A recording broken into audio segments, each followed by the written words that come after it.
رجوع کرنے کے لیے ہم پر مصیبتیں آتی ہیں۔ اب بے شک یہ بات تو حقیقت ہے کہ ہر تکلیف سے گناہ معاف ہوتے ہیں، لیکن یہ ہے کہ ہمیں یہ نہیں کہنا چاہیے دوسروں کو کہ اپنے بارے میں یہ کہیں کہ ہم پر جو مصیبت اس لیے آئی ہے کہ اللہ تعالیٰ ہمیں اجر دیں گے یا ہمارا ٹیسٹ کر رہے ہیں اور ہم اس میں کامیاب ہو جائیں گے۔ دوسرے کو جو تکلیف آئی ہے وہ اس کے گناہوں کی سزا ہے، بلکہ بے شک یہ بھی ہے کہ ہر مصیبت کے ذریعے گناہ معاف ہوتے ہیں، لیکن اس کے ساتھ ساتھ اور بھی بہت کچھ ہے۔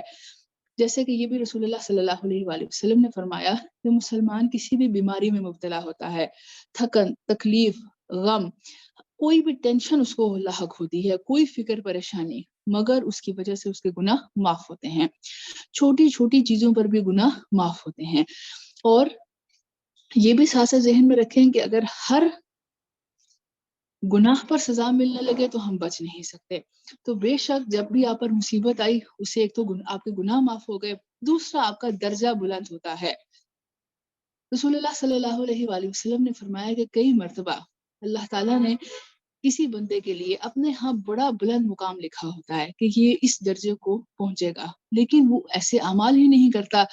تو پھر اللہ تعالیٰ اس کو مختلف پریشانیوں اور آزمائشوں میں ڈالتے رہتے ہیں، حتیٰ کہ وہ اس درجے کے قابل ہو جاتا ہے کہ جو اللہ نے اس کے لیے لکھا تھا۔ تو ہو سکتا ہے